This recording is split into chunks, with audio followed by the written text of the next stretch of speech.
Hello everyone, I'm Jessica Gonzalez and I am the School Mental Health Coordinator with the Mental Health Technology Transfer Center Network Coordinating Office, and I'm excited to facilitate today's session. Thank you for joining us for session 1 of our Learning Forum, Supporting School Mental Health in the Context of Racial Violence. Today we focus on learning from and with students, caregivers, advocates, and system leaders. Next slide, please. We have a couple of housekeeping items before we begin. As we are all adjusting to working from home, I'm sure that many of you have become very comfortable with Zoom video meetings. In any case, I want to share a few reminders regarding the technical logistics of today's meeting. To ensure the best audio quality for the duration of this meeting, we have muted mics for all participants except for the speakers.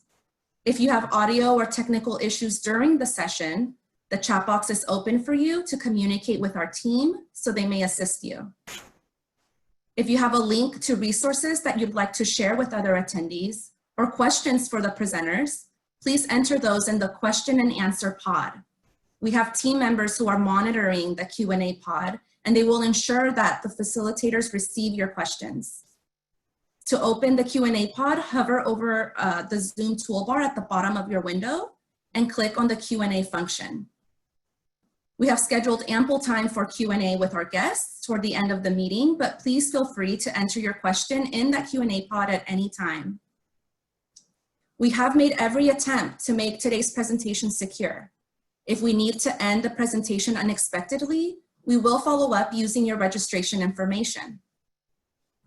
And you will receive an email following the presentation on how to access a certificate of attendance. The session recording will be posted on our website within a few days. And if you don't already, please follow us on social media and stay in touch with us. Next slide, please. So again, for those of you who have just joined us, welcome. If you are new to us, this is a 2-part series, and it is a collaborative effort of the Mental Health Technology Transfer Centers, also known as MHTTCs. We are a network funded by the Substance Abuse and Mental Health Services Administration, and our network includes 10 regional centers, a national American Indian and Alaska Native Center, and a national Hispanic and Latino center, as well as a network coordinating office. Our collaborative network supports resource development and dissemination, training and technical assistance, and workforce development for the mental health field. Next slide, please. Our network also has a specific initiative that focuses on school mental health. School mental health specific activities that are put on by our MHTTCs through our initiative encompass multiple service modes, various topic areas, and populations. Next slide. This learning forum is just one example of the training that we offer the school mental health workforce, all free of cost. We invite you to visit our website to learn more. We'll add the link for our website in the chat box for everyone momentarily. Next slide. After today's session, you will also receive a roster of all of the MHTTCs for those who are interested in connecting with your regional center. Next slide. Just a really quick disclaimer. The presentation today was prepared by the MHTTC network under a cooperative agreement from the Substance Abuse and Mental Health Services Administration. The opinions expressed in this learning session are the views of our moderator and panelists and do not reflect the official position of the Department of Health and Human Services or SAMHSA. Next slide. As part of receiving SAMHSA funding, we are required to submit data related to the quality of this event. At the end of today's training, we ask that you please take a moment to complete a brief survey about today's session. All attendees will be automatically redirected to the survey when closing the webinar window after the event ends today. A quick reminder again, we are making today's recording available to all within a few days of today's session. Next slide, please. Okay, thank you so much to all of you for your patience while I gave that quick little intro. Now we can go ahead and get started. We are so pleased to invite Ebony Adedayo to moderate both sessions of this learning series. Ebony is a skilled facilitator, educator, community organizer, scholar, and much more. Ebony, thank you so much for being with us today. I'll hand it over to you now. Welcome all, and thank you for having me so much. I'm so glad to be here. Why this and why now? A couple of words to help us frame this conversation. Supporting school mental health in the context of racial violence is a two-part learning series intended for students, families, educators, and school mental health professionals who are navigating the impact of racial violence on student mental health. Our intention is to offer a conversation that focuses on strategies for supporting students' mental health while navigating racial violence in and out of school, opportunities for the field to improve its commitment to fostering a workforce ready, able, and willing to take hold of racial violence as a mental health issue, and steps we might take to advance school mental health supports for students experiencing racial violence. Today's session focuses on learning from and with students, caregivers, advocates, and systems leaders. This is not an all-encompassing how-to. To that end, 3 notes to keep in mind. School mental health is complicated work. Navigating the impact of racial violence is complicated work. For some of us, this is an entirely new conversation, and others are very familiar and part of your everyday life. We do not expect that 2 90-minute conversations will address everything, nor should they. We are centering this conversation on anti-Black racial violence. This does not mean we are not interested or invested in students or school mental health advocates who do not identify as Black, but because we serve Black school mental health and study and respond to anti-Black racial violence, everyone benefits. The COVID pandemic serviced the architecture of structural racial violence, the racial disparities in distance learning outcomes, the disparities in COVID grief and death, the racial disparities in shelter in place and work-life equity issues. Meaning we will not get to everything today, and we are not only defining racial violence by the police-involved shooting of Black Americans. Racial violence shows up in our curriculum, our school policies, our SEL programming, our mental health frames, all of it. To that end, we will offer a couple of working agreements for us as we listen. To all of us, we will be in listen and reflect mode. You are invited to submit questions for the Q&A portion, as Jessica has already said, or send resources you would like our network to promote. Agree, argue, aspire. With what do you agree? With what do you argue? To what do you aspire? Expect and accept a lack of closure. We won't get to everything today, and that's okay. This work is ongoing. To presenter guests, we agree and commit to making space, stepping in, stepping back when there's a question posed to us. And we commit to keeping our thoughts brief, spoken from our role and our experience, and respecting the frame and nonpartisan audience of our MHTTC network. And raise your finger when you want to speak. So let's begin and let's meet our guests, Kurt Hatch, Melissa Marin, Dr. Deidre Franklin, Tandra Rutledge, and Tate Anderson. For their complete bios, please go to the mhttcnetwork.org website where they are listed there. We also encourage all guests to put resources, thoughts, and resources to questions that come up in the chat box so we can make this 90 minutes the most dynamic 90 minutes we've ever had. So with question 1, this question is posed to everyone that is a panelist today. As we start, I want to take a moment to recognize that we are amidst many overwhelming moments, the impact of COVID-19, loss, and weeks, months after uprisings across the country in response to racial violence. Students and young people are watching, learning, and leading us through both of these challenges. I'm excited to have this conversation today. But first, I think it's also important for us to recognize that we are all human and dealing with a lot, and our mental health is important. So as we kick off, I'm hoping you can introduce yourself briefly, including your name, your role, your location, your preferred pronouns, and also share what is one thing you are doing for self-care lately. Let's go, Kurt, Melissa, Tay, Tandra, and Deidre. Thanks, Ebony. Hello, everyone. I'm Kurt Hatch. I'm the Associate Director for the Association of Washington School Principals in Washington State. My pronouns are he, him, his. And because sunshine's pretty rare in Washington State, I'm doing everything I can to get outside for self-care right now.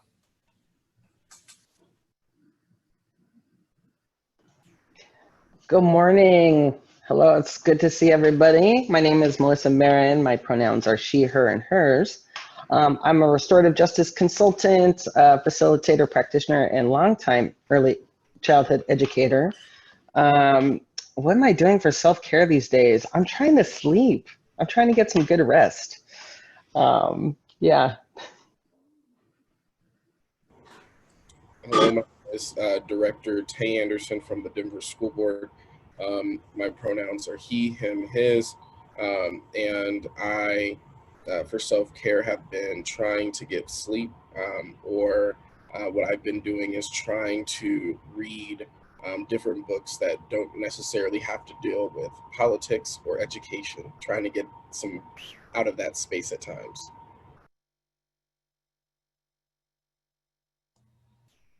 Good afternoon, everyone. My name is Tandra Rutledge. I am the Director of Business Development at River Edge Hospital in Chicago, Illinois. I'm also on the Board of Directors for the American Foundation for Suicide Prevention, and I'm a mental health advocate.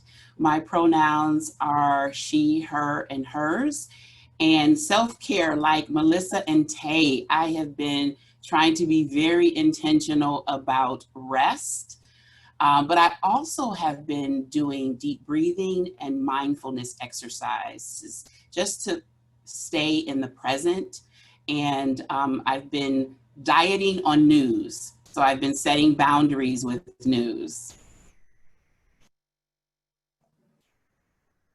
Good afternoon, everyone. My name is Deidre Franklin. She, her, hers are my pronoun. I am the Chief Program and Equity Officer for a college access program in New York City.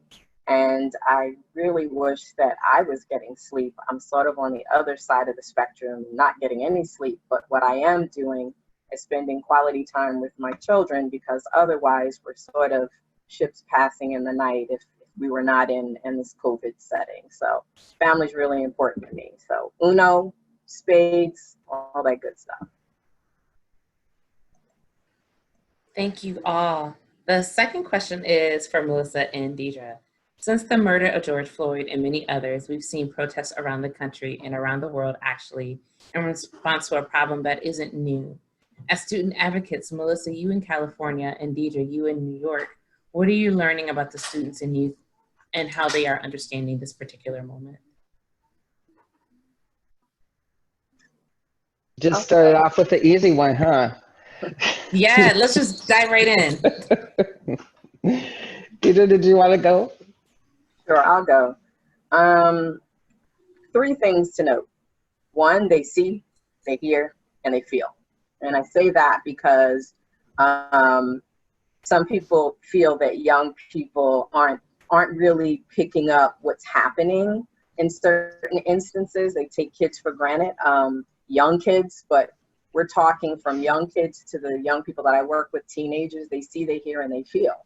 And my kids, the teenagers, are angry, they're sad, and they're scared. But they're on fire, and in a good way. According to the children, as they tell me, Gen Z, they're like, we're activated. And then I say, yeah, you're entitled. And they say, yeah, we are, because we have information at our fingertips. And then we debate on Gen Z versus boomers, because they seem to feel that boomers have ruined the world for them, and therefore they're angry, and they're gonna change things. They're not gonna sit around and as they say, as it relates to gender and race, kind of be complicit, of which, you know, I argue back at them, because my generation really has not. But in addition to that, they're sort of tired from what they've told me of the same old story. You know, they're like, we look at the history books, we know what happened, stuff is not changing. We're tired of proving who we are. You know, we're tired of having to have the talk. And what I mean by the talk, for those of you that don't know, is not the birds and the bees. You know, this is the talk that Black children have to have before they walk out the door. And they're resentful about that. You know, they say, I just want to be me. You know, I want people to accept me for who I am. You know, why is it that I have to look over my shoulder or just sort of be in tense mode as I move through society? You know, or even in schools, when we were in the schools, you know, why can't people believe that I can be smart? You know, if I'm quiet, what does that actually mean? So many of my kids, you know, say that they're just tired and they want to be themselves, but they're very, very clear about fully understanding what's going on. And they're saying that they will make change, and they're using social media to do that. That's the short version. And that's a whole word. And I can really only echo parts of that, you know. Yeah, it's like how are they understanding it? They live it, you know, like our students live here, as Dr. Franklin said, like they're experiencing, they're breathing, they're living in this moment, but also they've been living in their own skin for, you know, X amount of years, however long or however short that is. I've been particularly impressed with the way that students have been mobilizing out here. I'm here, by the way, I'm in the Bay Area in California. Students in Oakland and San Francisco and the tiny town of Alameda that I live in, it's been wildly impressive. And then also equally impressive to watch adults sort of move out of the way and make some room. I think that that's something that we don't always see, especially in educational contexts. There's a lot of paternalism, a lot of, oh, no, young blood, let me show you how to do this. And I think, like Dr. Franklin was saying, like the youth are telling us, we got this. We'll take a little bit of guidance, but we're going to ask you all to politely move out of the way. So. That's right. That's right. Thank you for your comments. Let's bring everyone into the conversation. Let's talk about what we're seeing right now. Many listeners on this session are school mental health professionals, advocates, and systems leaders. We're also seeing more comfort with naming the intersection of mental health and racism these days. Help us understand this intersection, especially as it impacts how we support students in this moment. What does that intersection between racism and mental health look and feel like?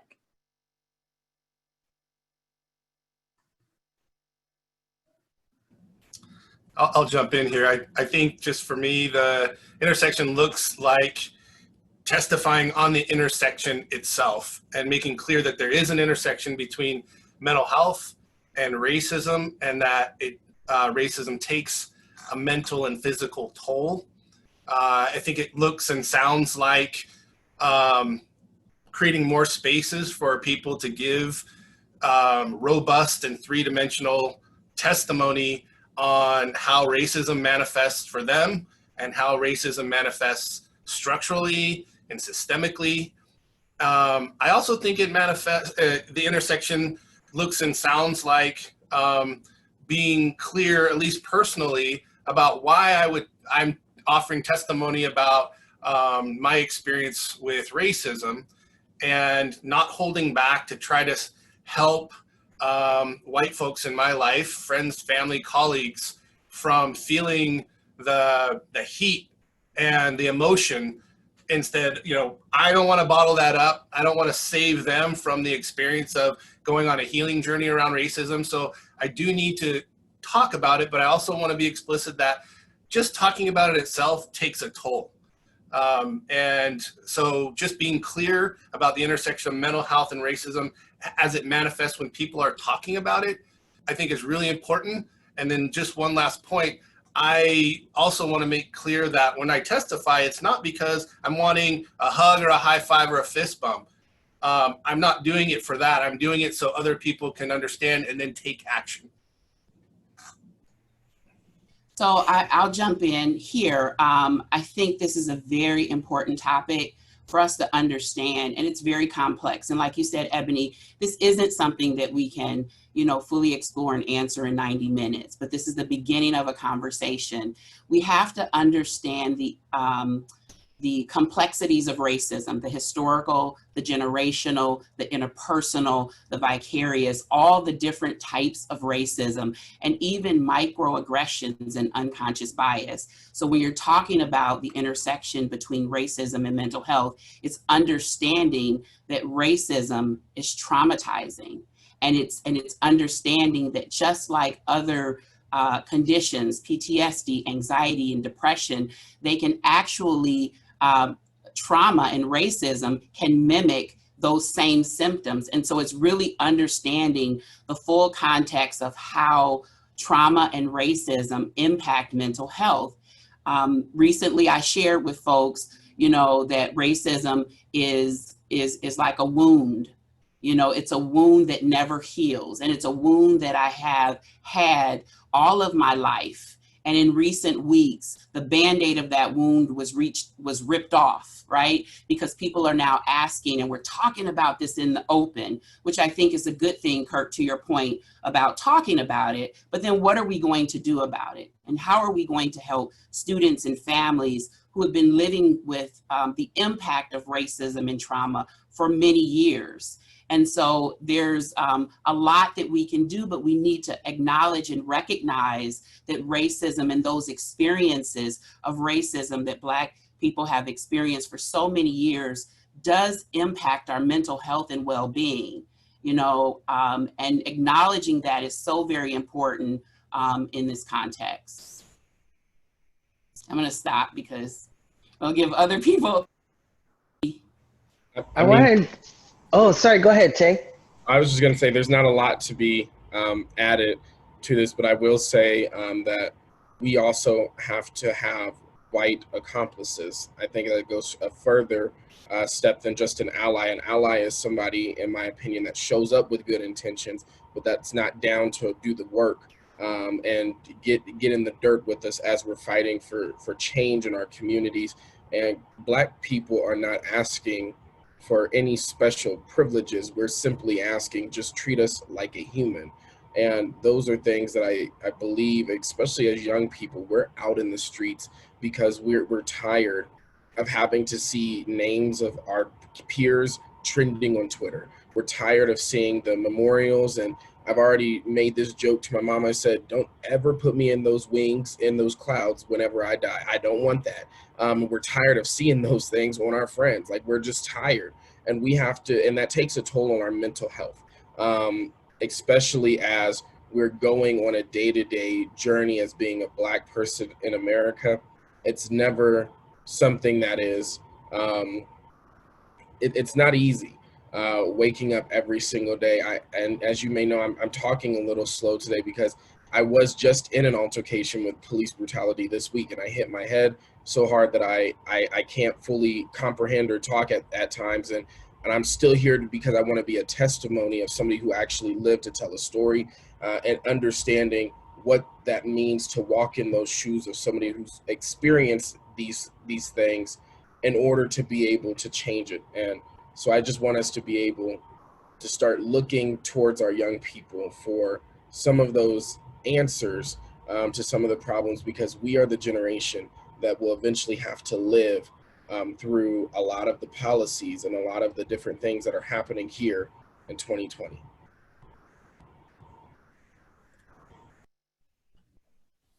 Alyssa, were you gonna go? I'll keep it brief. I think, and we'll probably talk a little bit more about this as this panel goes on, but I think it's important to highlight a couple of things. One, just the role that mental health practitioners have played in especially in education and also in subjugating particularly Black, Brown, and Indigenous kids. It's a little uncomfortable for me to even bring up because I know so many like awesome and well-intentioned school social workers, but who are also part of this legacy of oppression, right? Of white supremacy in schooling, in education in general. So I kind of wanted to put a pin in that to return back to, and also to mention like where these things intersect, right? That absolutely racism, white supremacist racism in America is a trauma. It's a trauma that Black people carry from, you know, from the day that they're born until the day that we are no longer here. But I also want to speak just for a moment about the other aspect around mental health, right? When we think about and we talk about mental health, we often, even without intending to do so, we talk about it in sort of like this pejorative or derogatory way.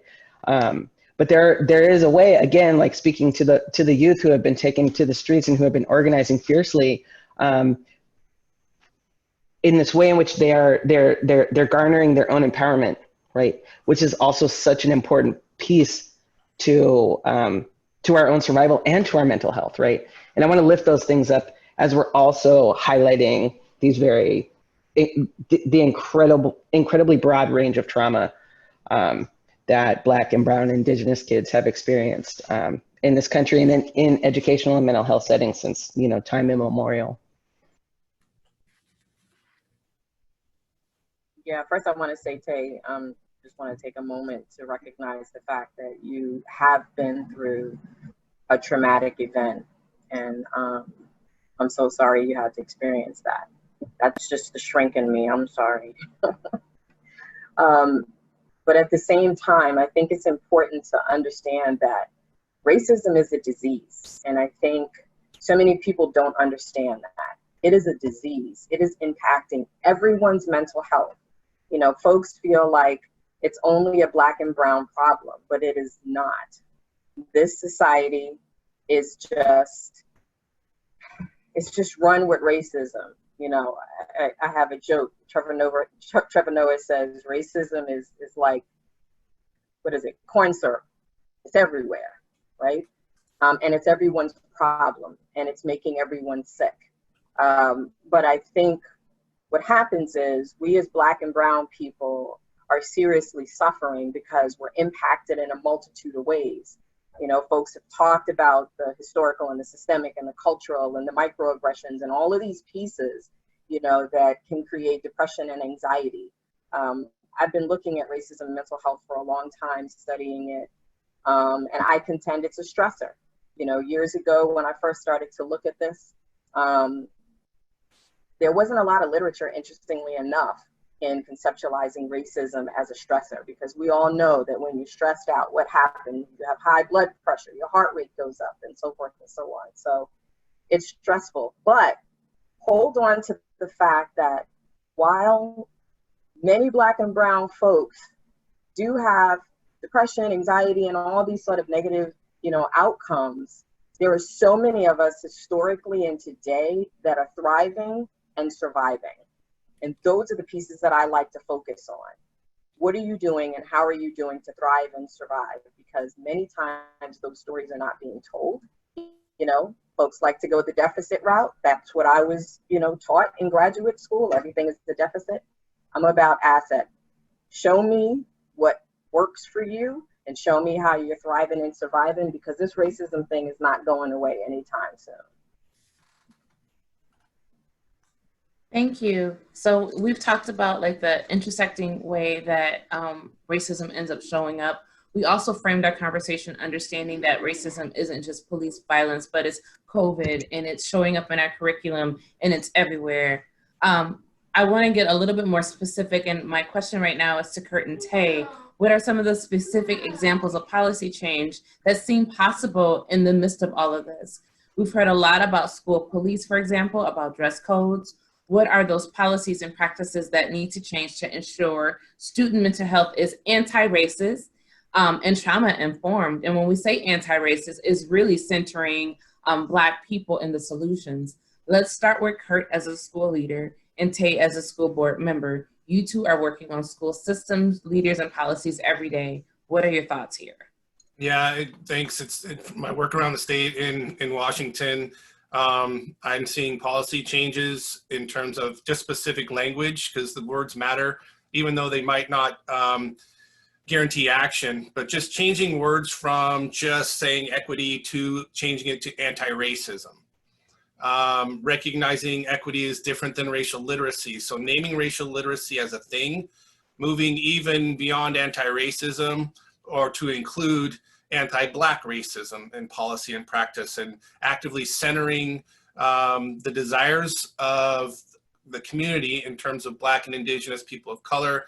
And so not moving forward with policy and budget decisions prior to engaging specifically those groups. Language that calls out that racially literate leadership. So in the AWSP framework, which is the rubric that all principals and assistant principals are evaluated against, we're infusing racial literacy, racially literate leadership language for the first time, and stating publicly that racially literate leadership saves lives. So we're talking about life and death things here. Just quickly with practices, moving from policy to practices, things like examining grading policies A through F and incomplete, and acknowledging that that is a huge inequity in our system. So trying to move the system towards more competency-based and mastery-based learning, calling out grading as malpractice and an inequitable system. And then like's been said here with my colleagues, intentionally elevating student voice, acknowledging that the desires of our school are found within the hearts and minds of our kids, and they're impatiently waiting for the adults to get out of the way, as was said before. So making that part of our practice as well. And in Denver, we've taken bold steps to move forward without the presence of Denver police. After seeing Minneapolis and others remove policing from their schools, I believe Denver was the third district in America to officially move forward without policing. And I brought that resolution forward with our Vice President, Jennifer Bacon, because we needed to send a clear message that we are no longer going to over-police our schools. And people had their different doubts and criticisms. They said, what about a school shooter? School shootings happen with or without police in the building. Parkland is a prime example of there being an SRO in the building, and 17 kids still tragically lost their lives. We see in the Denver public schools that we have 225 campuses. However, only 17 of those campuses have SROs on them. And then it goes to the question of who are we policing? Because it's no longer about, is it just in high schools? Our police presence goes all the way down to 612s, goes down in middle schools. However, we have a school called McAuliffe International, which is 1,600 kids, and majority of it is an affluent school in the middle of central Denver. And there is no SRO presence. They're fully funded with mental health supports, fully funded with restorative justice. But then you go 1 mile east, or 1 mile west to Manual High School, the school I graduated from, a 90% Black school, who has an SRO on site, no mental health supports that are compared to the one at McAuliffe, no restorative supports that are compared to McAuliffe. And so then becomes the question of who are you policing and why are you policing them this way? And that's why we move forward without police in schools. And then even talking about different discriminatory things in our buildings, it's one thing to remove the police, but also we have to start talking about the Karens in the classroom. Those who are apt to call the police on our children, those who are apt to call the principals on our children because they don't know how to handle Black and brown young people, is something that we have to be able to address, because it's not as easy as just saying, get out of my classroom, or this grit philosophy of we're gonna get through it, or whenever you walk through my door, just kind of get over it. That's not who we are in the Denver public schools. We need to be able to start talking about the symptoms and then also treating the causes, because we can take police out of schools. It's one symptom, but the root cause stems all the way down to those teachers that we have that are some of those bad apples, is what people could say, in the classroom, that just don't care about Black or brown children, that we have to be able to systemically say, if you're not here to teach all children, you are not here in the Denver public schools, period. Other districts can deal with you, but in DPS, we won't tolerate that. And so we have an equity training that all employees are going through. We're doing implicit bias. We passed a Black Excellence resolution. So we're doing the work in Denver to try to get all of this together. But there's a lot of work that has to be done moving forward, so that we can actually have an equitable system that truly works for all of our students. Thank you so much, Tay, for those remarks on the really wonderful examples that you are showing around policy change. I just want to remind us as we continue to move forward that we are short on time today. So let's keep our comments brief. We're not going to be able to cover all of this amazing stuff in 90 minutes, but let's try to spread as much as we can in the time we have.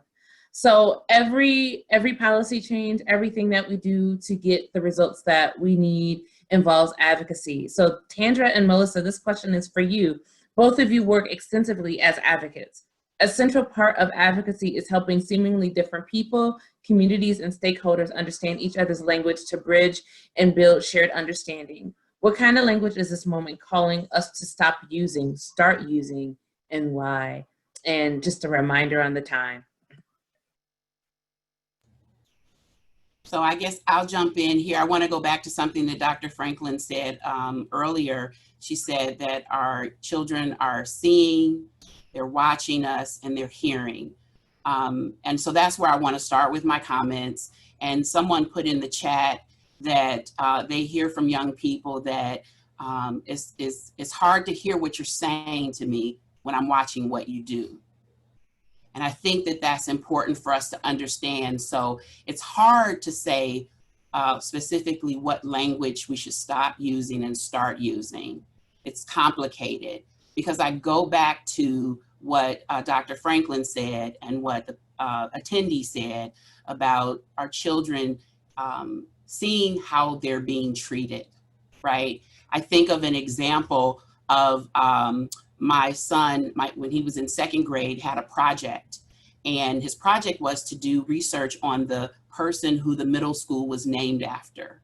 And so his teacher, second grade teacher, gave some instructions, told us to go to the website, learn about the history of the person who the middle school was named from. And so as we're doing the research, we're looking at pictures from 1950s, and we come across pictures of students in blackface. That's racial violence. I had to have that conversation with my son. And as a parent, that was traumatizing to me. This is the school district where my children are.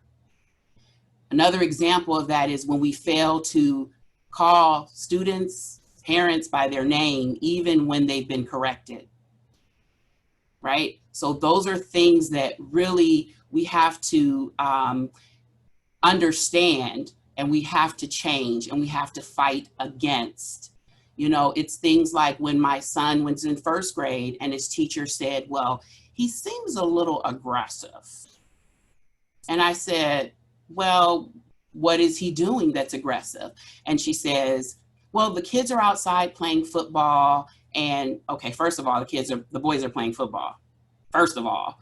And I said, well, are the other kids complaining that he's, you know, hurting them or coming up to you? No, he just seems like he's a little aggressive. And I said, do not ever use that word to refer to my son or any little black boy again. Do not. So it's hard to give very specific examples because they come from our experiences. And we all have examples of things that people shouldn't say to us. But again, it's embedded in this culture of white supremacy and racism and microaggressions and all the things that we're talking about. And so as advocates, we have to recognize, give voice to that when we see it and call it out and work to change it. It's like, how do you even follow up on that? Like, you can't, right? Tandra, it's real interesting. I was thinking also about the,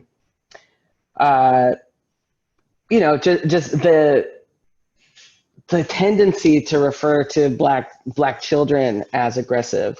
And two things come to mind right now. One, I'm thinking about a few years back, my daughter was playing basketball, you know, just like, it's like middle school basketball. It's not that deep, right? Her team, they play hard, you know, they're big, they're not professionals. So like, you know, they trip, they like might knock a ball out your hand or whatever. And I'm sitting in the bleachers next to this white guy, his daughter's team or whatever was playing mine. And like his daughter's team is all white. And he just kept saying to the person next to him, like, they're playing so aggressive, they're being so aggressive. And you know, I'll forego the rest of the story, but just that, like, that little snapshot, right? Like, these are like 11, 12, 13-year-old kids who are just playing basketball.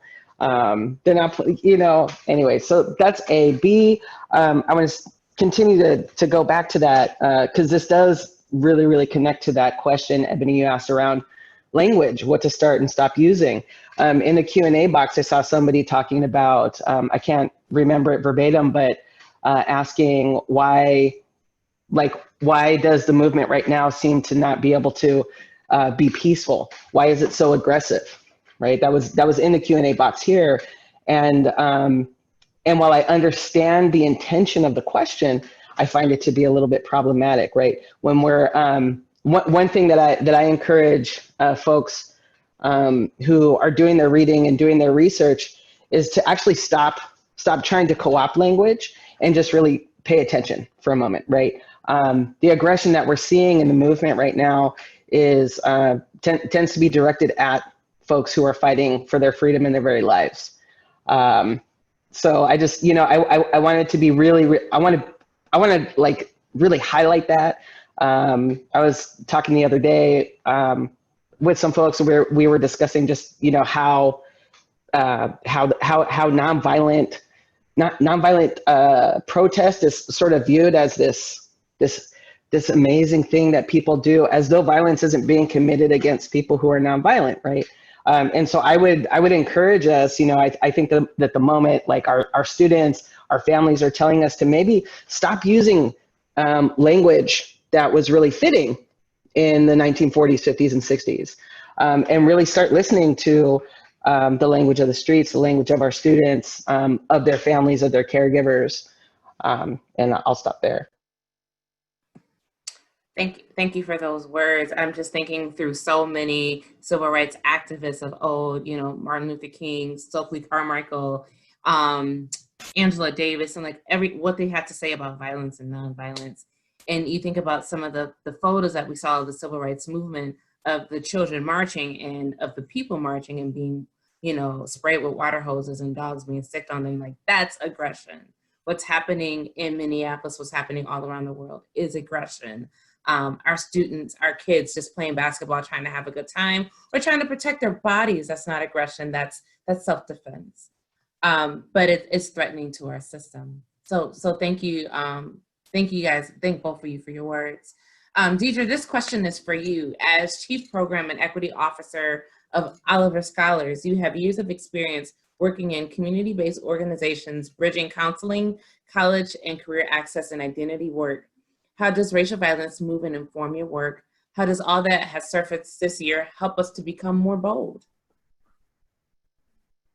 Yeah, so I would say more so that racism and racial justice informs my work, or it's actually a big part of who I am. It's in my bloodline. I come from, I'm the third generation of fighting for justice. My grandfather is a Baptist minister in Brooklyn, you know, fighting with King, and my father, Black psychologist, you know, arrested while he was in college for refusing to get up from a counter at a department store. I mean, it's what we do, it's how we do it. But I think for me, being trained as a counseling psychologist, I chose to kind of dial it back after being in settings with adults in mental institutions and hearing a lot of stories and really understanding, you know, how racism kind of impacts people. I decided to dial it back and work with young people, and specifically work with young people around fortifying them. You know how in the cereal they're like, yeah, it's fortified with vitamins and minerals, right? So I like to say that I fortify young people to be able to thrive and survive. And the way I do it is by first and foremost educating young people about history. I am not a historian. I don't have a PhD in history, none of that, but I encourage the young people to dig in and learn and understand who they are and where they come from and what has happened historically, first and foremost. Secondly, you know, it's important for kids to understand who they are and feel good about themselves. whatever that means, right? With all of their identities, with all of their beauty, right? Understand who they are and feel good about it. And furthermore, they've got to understand the isms. And so I say all of this to say that society is what it is, and it's going to continue to be what it is, and we'll continue to fight the fight. But I want my babies to be able to move out into the world. Many of them, if not all, are moving in predominantly white spaces. And I want them to be okay and be good and function like with their heads up. And what I tell them, you need to leave with fire in your belly. Never shrink for anyone. I don't care where you are.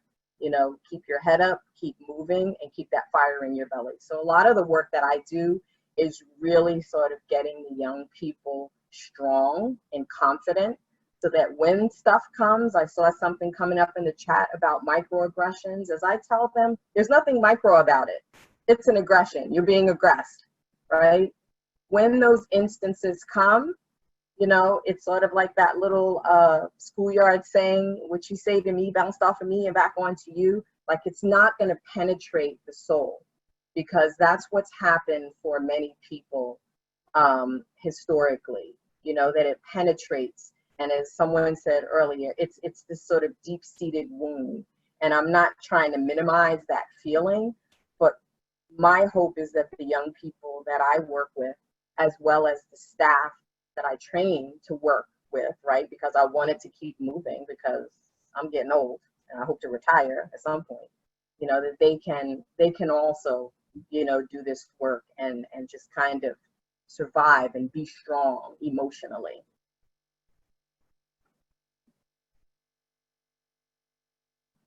Thank you, Deidre.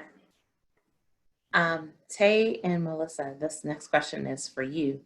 When thinking about racial violence and school mental health, even in the context of talking about Black students, it can be easy to reduce the conversation to racism and ethnicity. But we know that our students, teachers, counselors, and school community members are multifaceted. They're Black, they're queer, they're Muslim, Christian, Jewish, of different abilities, classes, and immigration narratives, and more. How do we ensure that we are understanding racial violence and school mental health intersectionally?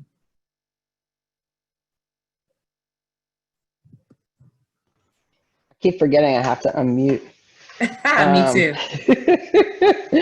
That is 17 questions in one. Like, how do we ensure we're understanding racial violence and school mental health intersectionally? You know, I think this also speaks to another question that was in the Q&A box, where, again, I'm not going to remember it verbatim, but the ask was something like, you know, how do we get more social workers and psychologists into schools? And I think, you know, how do we ensure that we're understanding racial violence and school mental health? We have to understand the roles that traditionally that social workers and psychologists have played in pathologizing Black students and Black kids. A lot of my work has centered around Black girls, Black children who identify as girls in the early childhood education settings, which, you know, for me is basically between the ages of 2.5, 3 to 11, and how pathologized young Black girls are. And, you know, it's like in one of the schools that I used to work in, we always had the Black kids coming through our wellness center, always coming to see me, always coming to see the social worker.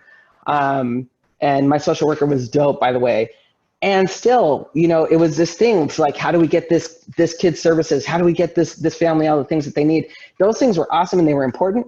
But nobody ever asked the question, how do we get these teachers to acknowledge that this is just a kid that maybe you don't understand. Maybe you don't understand how this kid communicates. Maybe you haven't taken the time to form relationships, right? You know, before anything in schools, what I think that we would need to do if we're going to be, you know, talking about these intersections, right? And also being really intentional about saying that these are intersections and this is not intersectionality. I want to shout out Dr. Kimberly Crenshaw and really make sure that we are not co-opting that language here. But it's to also, again, like really, you know, start at bare bones. What kind of relationships are we building and encouraging in education? Are we, again, are we coming from this very paternalistic because I said so and you are my student and I am the teacher, and if you're not listening to me, then you're trouble? If you speak loudly because you're 9 years old and you've had it up to your teacher talking down to you, are you aggressive? Did we just pathologize you for the rest of your life? Did we just make outcomes for you out of nowhere? So I think we really need to understand what we're talking about. And in terms of like we keep saying racial violence and coding things like this, I want to be specific that when I'm talking about racial violence against Black kids and brown kids and indigenous kids in education, I'm talking about white supremacy. And I'm talking about dismantling that. And what that means is that educators, school staff, social workers, psychologists, et cetera, and so forth have to look at the history of white supremacy, how it unfolds in schools, and how we actually take place and take part in that practice. Yeah, I'm going to answer this from that relationship piece that you were hitting on. As somebody who was the son of a single Black mother who was also a teen mom, people in school would also, administrators, teachers, etc., those who took the time to learn who I was as an individual versus seeing me as another number or a test score. I don't believe students are test scores or just numbers in a classroom or just a dollar sign, because we often get caught up with, we need these kids in these buildings because we need the money for this school. And it sickens me because in Colorado, we're different than other states. We actually have we have restrictions on taxes like the Gallagher Amendment, Tabor. Education is underfunded. I'm sorry if there's anybody that lives in Mississippi or Alabama, but Colorado should not be ranking under Mississippi and Alabama in education funding. And those are things that we get caught up when we look at our students. We look at a price tag and not actually who they are as an individual. And for me, the teachers that actually took the time to say, actually, let me get to know your story. Let me be that parent while you're in these buildings or inside of these walls. Were so much, it was a better learning environment for us both because it wasn't I talk down, the teacher talks down, I listen. It was how can we work together to get to the common goal? That's the finish line or the starting line, which would be the high school diploma. And so with that, I really want people to really do self-evaluation. What are you doing when you're talking to particularly students of color? And again, it's not a special treatment. We don't need people to feel bad because you're Black. That's something that I want us to make sure that we're very clear on. I don't want anybody to give me sympathy points or make it easier for me because of the color of my skin. I want you to treat me just as you would treat the white students that would walk straight through your office. Give me that tough love, that tough conversation. I don't need the, oh, well, you just have a different background and so let me treat you different. No, we have to have the same standards, because if we lower the bar for our Black and brown students while they're in K-12 education, when that bar is set at a higher rate in college, those Black and brown kids are going to ask, why am I not getting that special treatment as I have been for the last 12 or 13 years? And so that's why I really push on our educators in Denver. Really, we need to be making sure that we are getting the proper resources that we need for our students. We are building those intentional relationships. And then when it comes to racial violence in schools, we got to be, or police brutality or whatever we want to talk about, we got to not be, we have to not be afraid to talk about these conversations. We have to be unapologetic about them and then be able to acknowledge those are real life stressors. A lot of kids that go to our schools that are on our east side of our city that are involved with gangs, they're not concerned about being shot at school. They're concerned about being shot coming from school or going to school. And those are things that's trauma that lives with each and every one of our kids.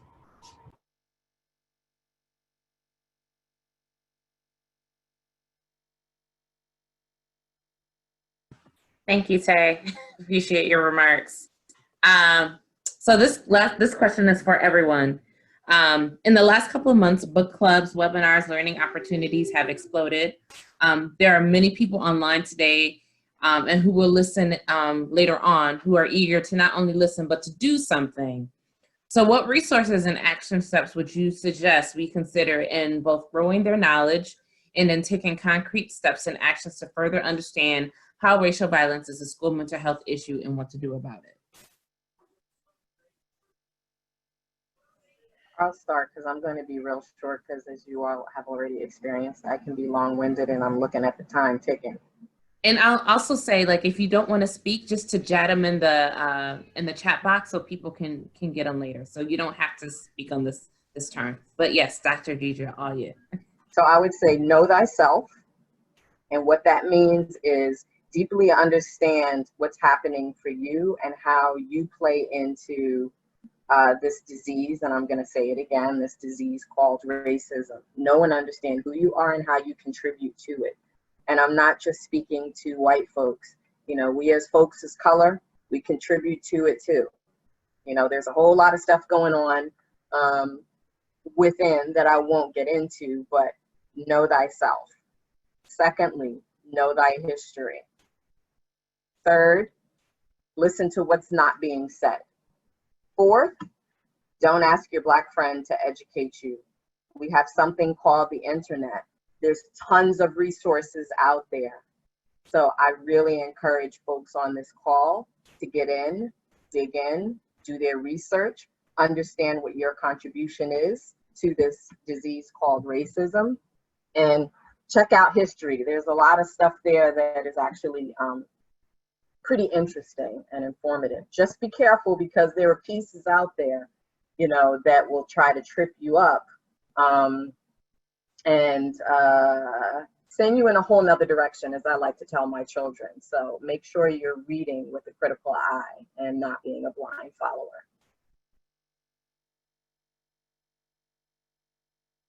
So I'll just add a comment, and one of my comments will likely just underscore what was just said by my colleague, but I think what I'd add is something that's been said: actively elevate student voice. The kids will tell you. Acknowledge, I think an action step is actually to acknowledge that the educational system is functioning exactly as it was designed.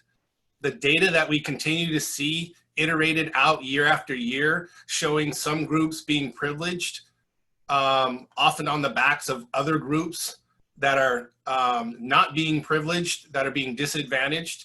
That's because the system is functioning, and we don't want to continue to blame Black and Indigenous kids of color because that's putting a systems issue on their backs. Please recognize the double tax that is paid by people, Black and brown people and Indigenous people who are trying to educate white people. So yes, stop asking them for help or for praise on the work that you're doing, because the information is there, and the double tax is just experiencing racism while also having to teach about racism. And so the final message on this from me is that ultimately, and these are to my white friends and colleagues and people out there that are benefiting from the system that's in place, we need white folks to talk to white folks about white people stuff.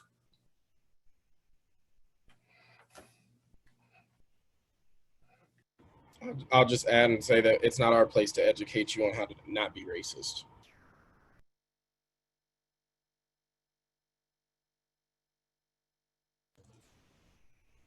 I'll just add that racism, I love what Dr. Franklin, you know, is a disease, and that people don't give up power easily.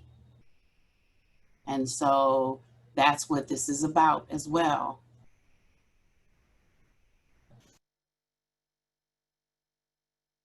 Yeah, it's so interesting at this point in time. There are far more resources for folks around all of this. There are literary resources, there are podcasts, there are documentaries, there are people that you can speak to, there are people that you can hire.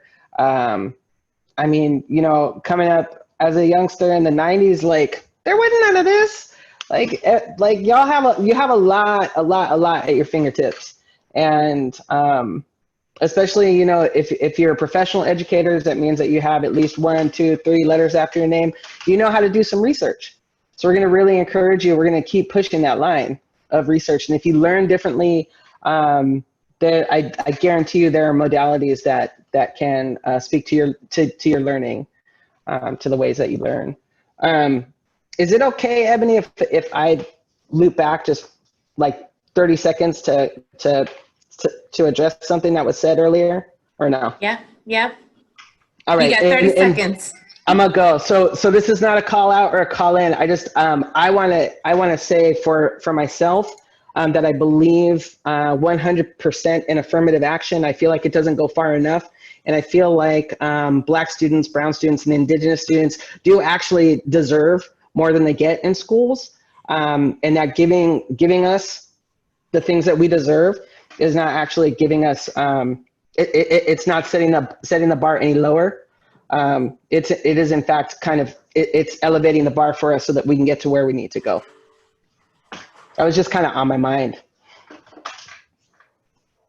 Thank you, Melissa. We'll take a couple of questions from people that have been chatting in the Q&A piece. Kurt, I did want to just follow up on one of the things you said earlier about how curriculum and schooling has not been designed for us.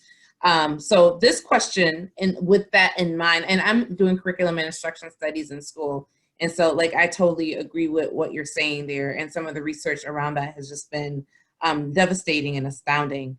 But thinking about the foundation of curriculum and instruction, thinking about the foundation of education, also thinking about the foundation of psychology. So I want to pose this question and let anyone answer it, and we'll just do one answer per questions, because then I'll throw out some other questions so we can get as many questions answered on the call as possible. How do we provide services to our Black and Brown kids using a DSM diagnostic system that was not made for or by us? That's a big one. Whoever wants to take it. I'll take it. I mean, and it's interesting, right? Because those of us that have gone through, you know, master's program and doctoral programs in psychology, you're trained in a particular way. And then when you come out into the real world, you're like, hey, wait a minute, this is not working. And, you know, many times the DSM, well, diagnoses in general, you know, historically has not been for us. It has actually set us up to be in particular categories that we shouldn't be in many places, because people don't truly understand who we are culturally. I think it's really important when you're doing this work to try to look through a racial lens and not necessarily, as I said before, be a blind follower. You've got to take everything in context, right? You've got to understand the historical and the racial context and how that impacts people. But I know it's hard when you're first coming out and you're not sure what you're doing, and so you rely heavily on what I call the word in the text that you've read, and some of the professors actually that are out there teaching. But I think my decision to kind of really understand racism as a stressor was because it just felt like in the psychology world, we were being pathologized. And as I introduce myself in many settings, I say, you know, I'm a Black psychologist, and people say, yeah, you're a Black and you're a psychologist. I said, no, I'm a Black psychologist, which means, you know, I'm really dedicated and committed to understand the psychology of Black people. And that deviates from much of what I've learned in the institutions that I've been in. So you have to be cautious, and you also have to be able to see things through a racial lens, but that also comes with really educating yourself and being able to see through those lenses. Otherwise, the pathology will continue. That's right. Here's another question for anyone who wants to take that. And these questions are kind of heavy. How much does colorism exacerbate the trauma on people's mental health? So colorism and mental health, who wants to take that?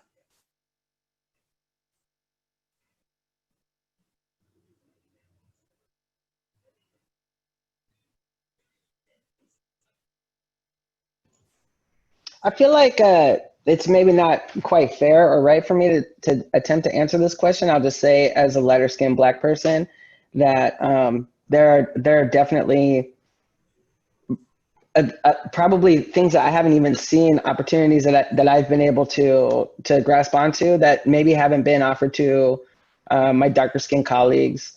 And I mean, that's just up in adulthood, right? But I mean, how much does it play into it? So much. Like, anti-Black racism is specifically anti-Black, and the darker you are, the worse you're gonna get it. And there is no way around that whatsoever, right? I know Angela Davis speaks to this all the time when folks ask her, like, what role does colorism play? And why do you think your voice was so amplified? And she's always very explicit. She's like, I'm light skinned. Like, that's why I'm where I am, and hundreds of other dark skinned Black women before me aren't, right? So maybe not quite an answer, but. Thank you.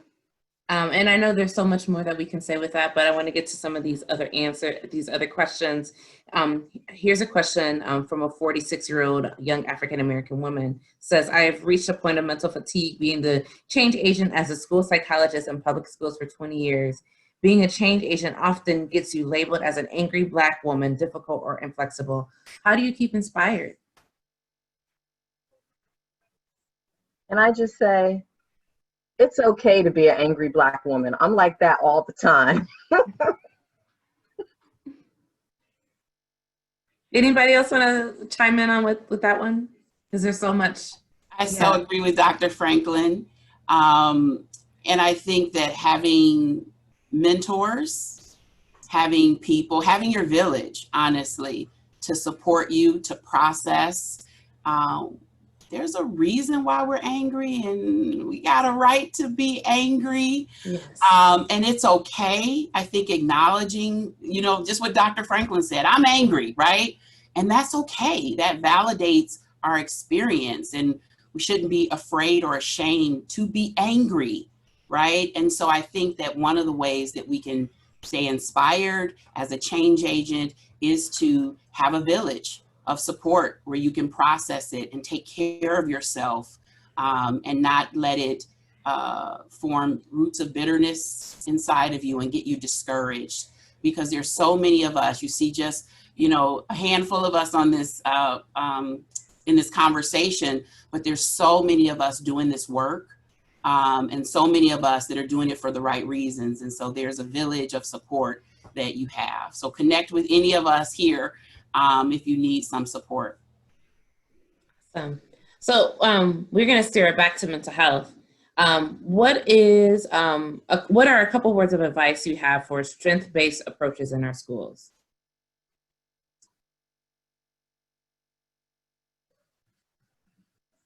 Strength-based mental health approaches in our school. I think that I just want to thank all of our participants for these questions, because they are very thought-provoking, very deep. I think it reflects a desire to learn and want to know. So thank you for that. Again, that's a very hard question. I think Kurt talked about the way that the school system was set up, and the racism that's embedded in education. I think that if we listen to all of the feedback that everyone has said, training people and having them understand through a racial lens the impact of racism at the macro level as well as at the individual level, holding one another accountable within the school system. And it's not just for the Black staff and teachers, but it's everybody. It's the white, it's everybody holding one another accountable and really looking at, I think, what Tay and Kurt were talking about, policies and practices that are racist. And so when you start to do that, and honestly, when you start to look at how Black folks are treated in schools, everybody benefits. Everybody will benefit when you start to challenge those systems. And someone asked a question about that, and I said, asking students what defines success, asking families what's important to you, Tay said someone took interest and poured into him. So what's important to students, to Black students, and amplifying their voices, their skills, their talents, the community, you know, focusing on those assets. And I know Dr. Franklin, that's the work that she has, you know, been doing and championing for a long time. So those are some of the ways that you can try and do that work. So I just want to add this a little. I know it's going to be covered next week, but you know, I really encourage everybody who's on this call to really dig into the strength-based approach, because the deficit model is not going to move us forward. It's important to understand deficits, but so many of our young people have strengths. They have voices and they have strengths. And many of us on this call today have talked about, you know, lifting up the voices of young people. And that is a strength-based approach, listening to them and letting them speak their mind, because they do have a lot to say. And it is important to look at the assets. As I say to my young people, you come to me, you know, in this program with gifts and talents, and it's my job to give you more gifts and to encourage you. I'm not looking at you as coming to me or coming to this program needing help. Many of us in the nonprofit world and sometimes in the education spaces think that kids come to us looking for help. They're not looking for help. They're looking to grow. And part of that growing is for us to pump them up and instill positive thinking and positive emotions within them. That's all part of being, you know, strength-based. So I encourage you all to focus more on assets, less on deficits, and then we can build the babies up. That's what's most important.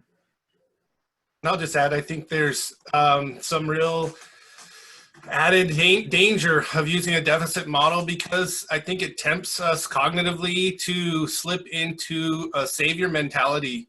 Again, I don't testify about tough things around racism to have people feel sorry for me or give me a hug.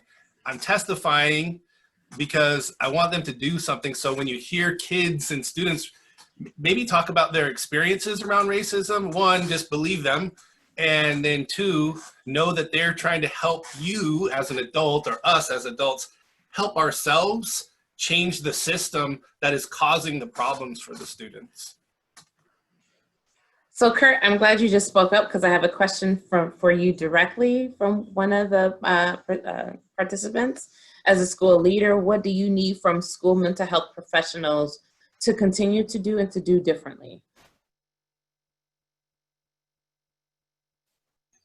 I would say remind school leaders of that there needs to be a team approach to mental health, that everybody in the school, every adult needs to be skilled, at least at the triage level on mental health and understanding how it manifests itself, and to continue to help translate some of the trauma that kids will share into action, because the school leaders need to be able to translate it and take leadership moves that will systematize things across the setting. So learning from one student, and there's a technique called just a case of one.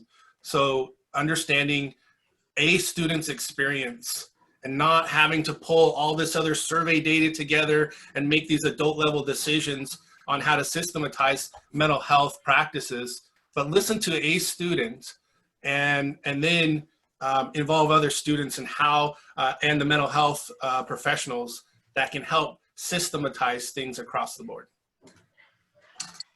Melissa, the final question is for you. As a parent caregiver, what do you want us to know about how we can better support parents supporting their children in the context of racial violence? Ooh, how much time do we have? Do we have 500 days? Okay, let me see how I can summarize this one. One, I want to encourage educators of all stripes, when you are reaching out to caregivers, to parents, with the intention of supporting, that you stop and you bring an inquisitive mindset to the families and caregivers that you are hoping to work with. So as opposed to, hey, you know what? Melissa's been acting up, and what I think is going on is da da da da da da da da da. You might want to start with, hi, my name is so and so. I want to know if you have noticed anything that you might need some help with. Right? I'm trying to be super brief, so I'm not being as articulate as I'd like to around this right now. But yeah, you know, come with curiosity. Come with inquiry. Don't ever assume that families, the parents, that caregivers are not doing every single thing that they can to support their students or to support their kids. Don't ever assume, educators, no matter how many letters you got after your name, don't ever assume that you know more than the people who are raising their kids. So I would say that would be number one. And I think another really great way is to get to know the community that surrounds the students that you're working with. So many educators don't live in the communities in which they educate in, right? So get to know it. Walk around, get to know folks, introduce yourself, say hello. And, you know, I would say start there, right? The undercurrent there is relationship building, right? If you come at most people, like, you know better than they do about their students, their kids rather, they're not going to take you seriously, and you're not going to be able to work in partnership. So relationship building, it is the first most primary foundation that you can lay out. And in terms of mental health, nothing feels more relieving, more and just like better than being seen. Right? When we're building relationships with folks, we're telling people, I see you, I hear you, I'm experiencing you, you are important to me. Then, oh my goodness, like the mental anxiety that caregivers end up feeling or facing when they walk through school doors, it goes away. Not entirely, because again, the history of school is a history of racism in America, and yet that relationship building, it's key, it's clutch. Don't diagnose. Don't tell me you know better than me about my kid or anybody else. Come in with inquiry. Be curious about me. Ebony, I'm sorry. Yes, She's real looking quick. at Tandra really quick. Okay, there's a question that kind of piggybacks on this. Due to a long history of anti-Black racism and the lack of diversity in the mental health care field, some Black people may justifiably distrust mental health professionals and services. That is historical and based on research. Given this reality, how do we reach out to Black children and their families in a way that is culturally responsive? So very important. The distrust, the hesitation of the health and mental health care field is real. And so we have a lot of work to do in the field to dismantle racism in healthcare. Sometimes what can help, and what I like to do, is identify people within their extended family, resources. It may be someone at church, it may be a family member that can go alongside them and advocate with them. I've done that.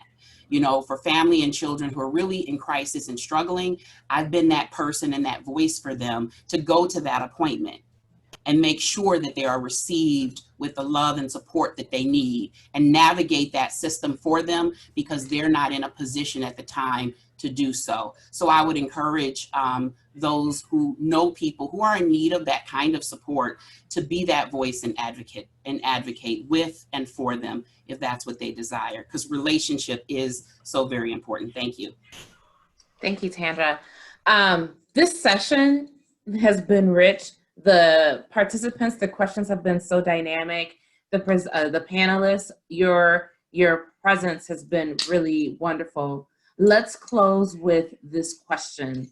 We said that we have been saying racial violence isn't new for us in our communities nor for our students.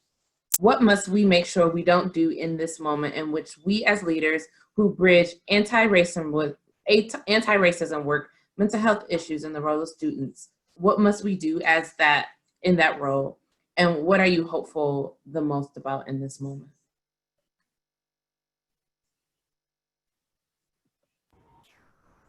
I mean, I feel we can't be complicit.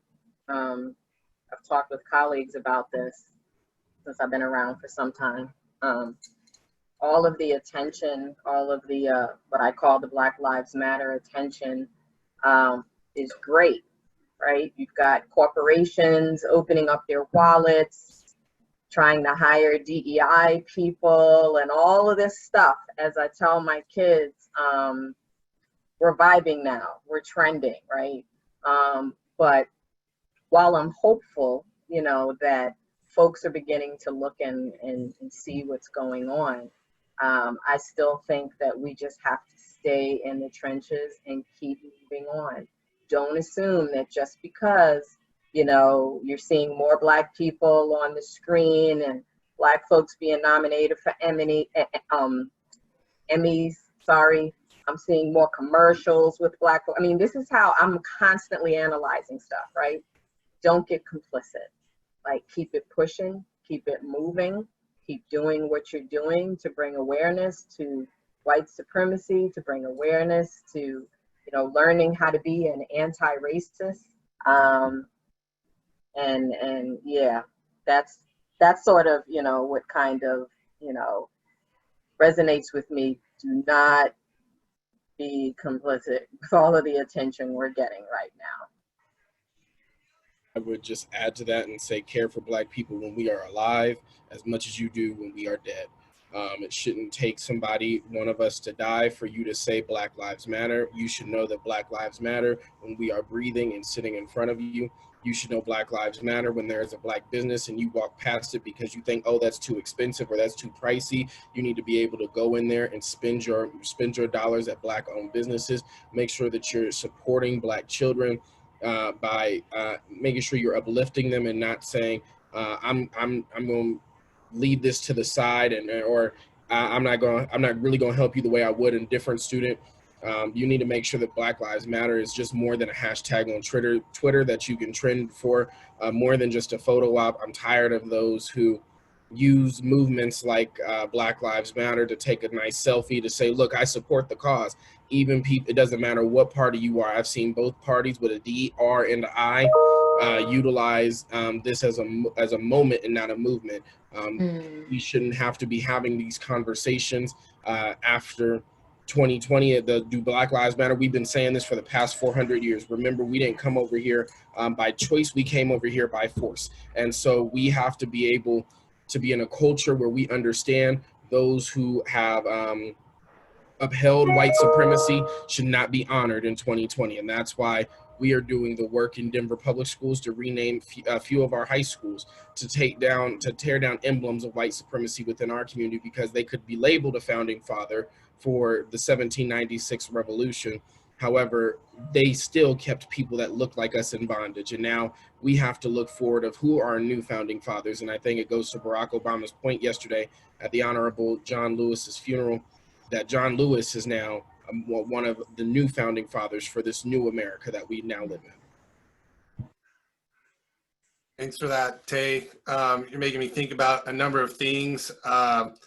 As all of you have on this panel, I think that I'm hopeful knowing that actively teaching and leading against racism is really a door to opening new perspectives and engaging in powerfully deep relationships with oneself and others through this work. It's really soul-fulfilling, life-saving work.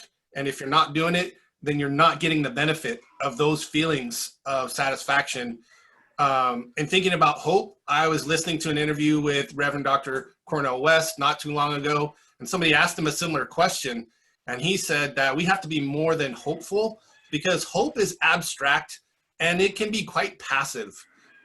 So he was encouraging people to not be hopeful, just create hope. We have to create hope by being like clear around what it looks and sounds like, to be free of racism, and to treat racism, like Tandra was saying, as a wound, or Dr. Franklin earlier was saying, as a disease. I was so pleased to be part of this just based on the title, because I believe racism is a mental health issue. I think it is a mental illness.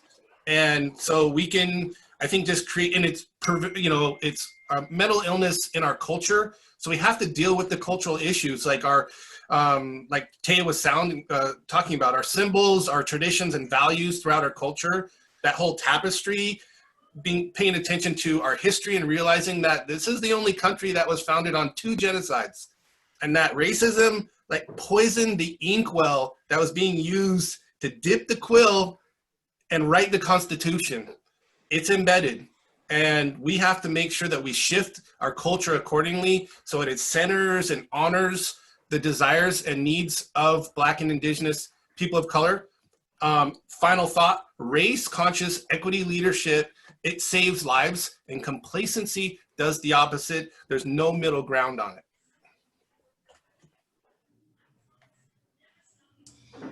And I would just like to add briefly, just giving honor to Representative John Lewis and all of the others that have gone before us and those who are still with us, that we can't be afraid, we shouldn't lose despair, keep hold of hope and optimism, and go and get into some good trouble.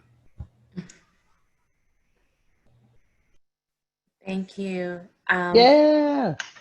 Thank you so much. And so this is, again, really rich conversation, really deep conversation.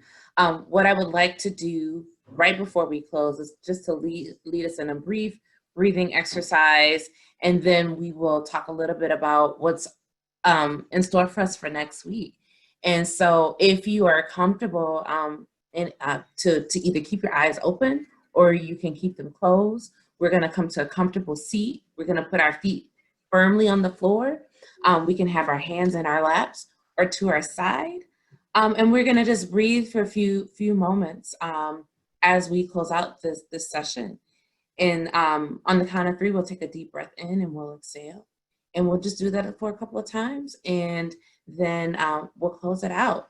So on the count of 3, deep breath in and then exhale. 1, 2, 3, deep breath in. Exhale. 1, 2, 3, deep breath in. Exhale. Let's take our biggest breath of the day. 1, 2, 3, deep breath in. Let's hold it for 6 seconds and exhale.